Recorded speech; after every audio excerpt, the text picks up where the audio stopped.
Halo semuanya, selamat berjumpa kembali di channel Mari Belajar IT.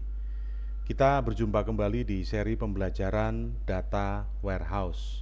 Pada video yang ke-6 ini, kita akan membahas mengenai topik ekstrak, transform, dan load atau biasa disingkat sebagai ETL. Nah, proses ETL ini adalah merupakan proses pembentukan data warehouse. Jika pada video sebelumnya kita sudah membahas mengenai 9 langkah yang dilakukan dalam melakukan perancangan atau proses dalam merancang data warehouse sebagaimana yang diusulkan atau dipropos oleh Kimball dan Rose, maka pada pertemuan kali ini kita akan lebih spesifik lagi, yaitu kita akan membahas mengenai proses pembentukan data warehouse. Baik, kita akan bahas satu persatu nanti ya. Sekarang saya akan jelaskan dulu sedikit mengenai apa itu ETL. Jadi, ETL itu merupakan sekumpulan proses integrasi data yang harus dilalui di dalam pembentukan data warehouse. Nah, ETL itu tujuannya untuk apa? Tujuan dari ETL itu adalah untuk mengumpulkan, menyaring, mengolah, dan menggabungkan data-data yang relevan dari berbagai sumber untuk disimpan ke dalam data warehouse. Sebagaimana sudah kita ketahui bahwa sumber data dari data warehouse ini tidak hanya berasal dari satu ya, bisa lebih dari satu, dan bahkan bisa memiliki format data yang berbeda, berasal dari platform yang berbeda, begitu. Jadi tujuan dari ETL adalah untuk mengumpulkan, menyaring, mengolah, dan menggabungkan data-data yang relevan. Nah, jika digambarkan, kira-kira gambarannya seperti ini. Anda mungkin masih ingat video sebelum-sebelumnya, di mana di situ digambarkan gambaran arsitektur dari data warehouse. Di situ terdapat ETL manager atau load manager, terdapat warehouse manager, dan juga terdapat view manager. Nah, video kali ini kita secara khusus menyoroti mengenai load manager atau ETL manager. Baik, sekarang Anda perhatikan ke gambar berikut ya. Di sini terdapat 3 proses, extract, data transformation, dan load. Yang mana proses ekstrak ini adalah proses untuk mengambil data atau mengekstrak data yang berasal dari berbagai macam sumber ya. Ada database, ada juga flat file. Contoh flat file itu apa? Contohnya XML begitu ya. Database sendiri juga macam-macam ya platformnya.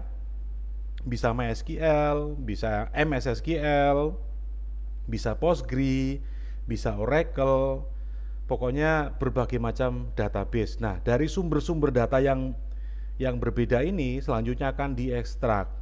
Setelah diekstrak, dia akan masuk ke proses transformasi. Transformasi ini tujuannya untuk apa? Untuk merubah bentuk dari berbagai macam sumber ini tadi, dirubah menjadi satu bentuk tertentu yang kemudian hasilnya nanti akan di-loading atau dimasukkan ke data warehouse. Nah, selanjutnya kita akan bahas satu persatu dari setiap tahapan yang dilakukan. Tahapan yang pertama adalah tahapan ekstraksi.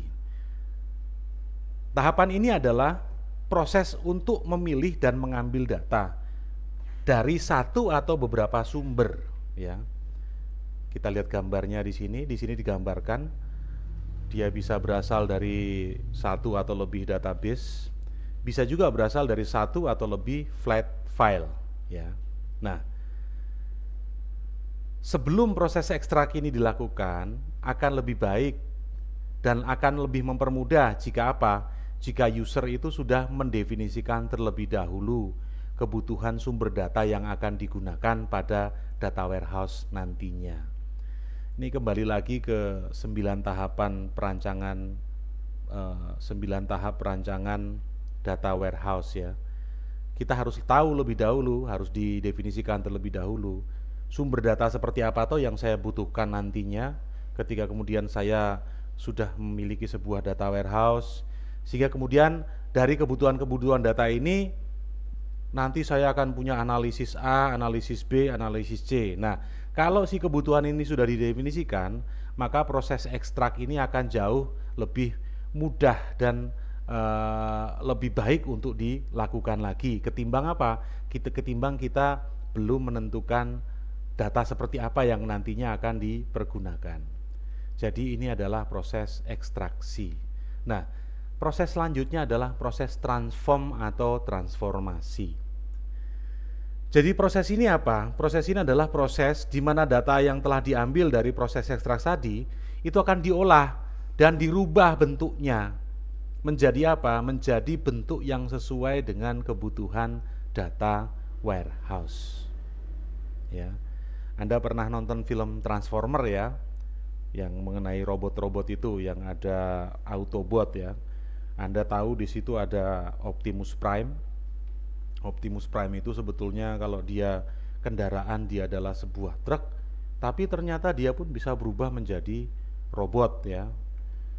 Perubahan bentuk itu yang disebut sebagai transformasi. Nah, kalau di sini data yang berasal dari berbagai macam sumber setelah diekstrak, hasil dari proses ekstraksinya ini kemudian akan diubah menjadi satu bentuk tertentu, yang mana bentuk tertentu ini nantinya akan diolah lebih lanjut lagi. Nah, sekarang pada proses tahapan transformasi ini, hal yang menjadi paling sulit untuk dilakukan itu apa?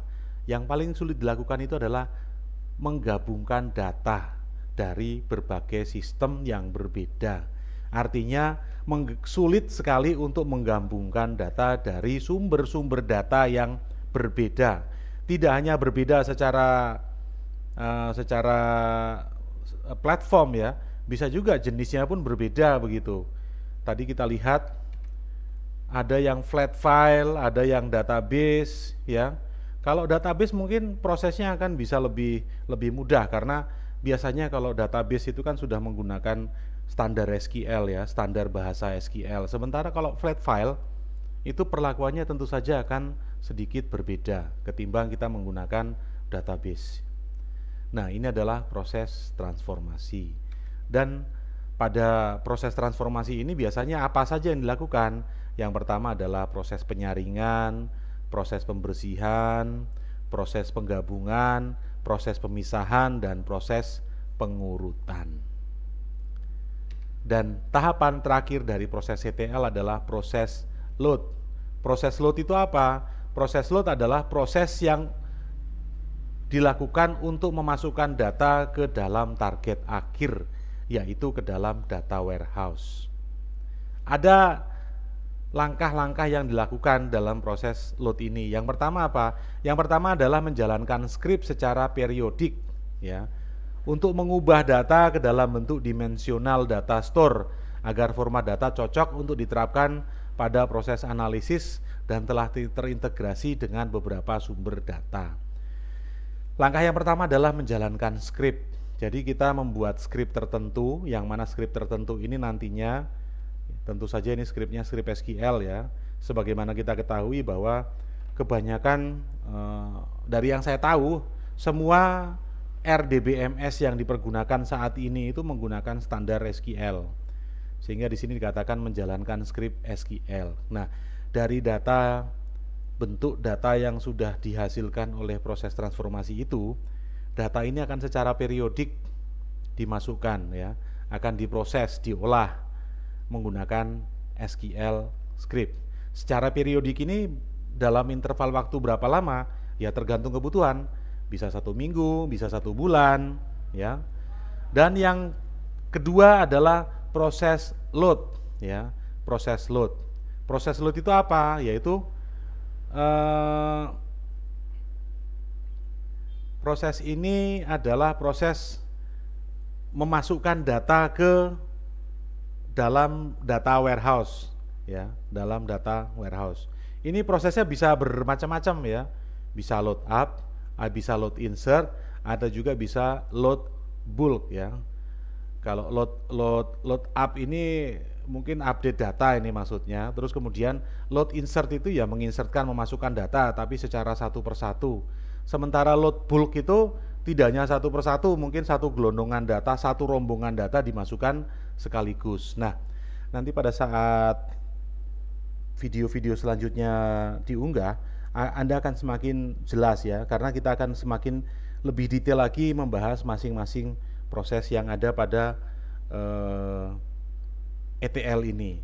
Jadi proses ekstraksi ini kalau kita menggunakan standar SQL, maka yang terjadi adalah kita ini sedang menggunakan fitur agregasi yang ada pada SQL. Terdapat 5 fitur agregasi, yaitu apa saja? Sum, count, max, min, dan standar deviasi. Nah, hasil dari ekstraksi ini selanjutnya kemudian kita akan rubah bentuknya ya. Merubah bentuknya ini nanti bentuknya bisa berarti format filenya yang dihasilkan itu hasilnya dari proses ekstraksi kita simpan ke dalam satu file tertentu. Satu file tertentu ini nanti ekstensinya atau formatnya bisa bermacam-macam. Bisa menggunakan CSV, bisa juga menggunakan TXT, misalnya seperti itu. Dan yang terakhir ya proses loading. Proses loading ini kalau kita menggunakan standar SQL memang terdapat fitur khusus yang digunakan untuk proses insert data ya. Tidak hanya insert secara satu persatu datanya, tapi satu gelondongan sekaligus ribuan data pun bisa dilakukan dan prosesnya bisa berlangsung dengan sangat cepat. Jadi demikian kira-kira materi kita untuk video yang ke-6 ini. Di video-video yang selanjutnya kita akan membahas lebih detail lagi proses per proses dari ETL ini, dan untuk video kali ini cukup sampai di sini. Sekian dan terima kasih.